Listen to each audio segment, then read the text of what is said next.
আয়ারল্যান্ডে চলমান ত্রিদেশীয় সিরিজের জন্য দীর্ঘদিন পর দলে ডাক পেয়েছিলেন জাতীয় দলের অলরাউন্ডার নাসির হোসেইন। এছাড়াও নির্বাচকরা চ্যাম্পিয়ন্স ট্রফির স্ট্যান্ডবাই স্কোয়াডেও নাসিরকে রেখেছিলেন। দল ঘোষণার সময় নির্বাচক মিনহাজুল আবেদীন নান্নু জানিয়েছিলেন, ত্রিদেশীয় সিরিজে ভালো করলে চ্যাম্পিয়ন্স ট্রফির দলে বিবেচনা করা হবে স্কোয়াডের বাইরে থাকা ক্রিকেটারদের। বর্তমানে ব্যাট হাতে দুর্দান্ত ফর্মে আছেন নাসির।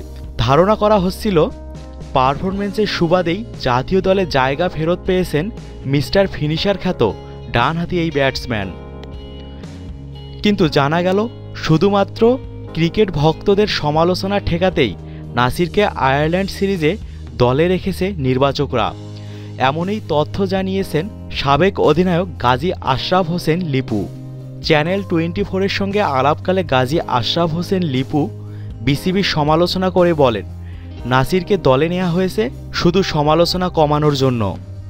তিনি জানান, নিউজিল্যান্ড সফরে 22 জন ক্রিকেটার নিয়ে যাওয়া হয়েছিল। এটা টিম ম্যানেজমেন্ট ও কোচের জন্য মাথা ব্যথার কারণ হয়ে ওঠে। এবার একই কাজ করল বিসিবি। ইংল্যান্ডে নাসির, সুভাশিস, সোয়ানদের নিয়ে যাওয়া হলো। তাদের আয়ারল্যান্ডে কতটুকু সুযোগ মিলবে সেটা নিয়ে আমার সন্দেহ আছে। এটা শুধু মানুষকে বোঝানোর জন্য করা হয়েছে। নাসিরকে নিয়ে গেলে সমালোচনা কম হবে, এই জন্যই তাকে দলে নেয়া, আর কিছু না। এই সাবেক অধিনায়কের আশঙ্কাই সত্যি হলো। ত্রিদেশীয় সিরিজে এখন পর্যন্ত 3টি ম্যাচ অনুষ্ঠিত হয়েছে, একটিতেও সুযোগ মেলেনি নাসির হোসেইনের।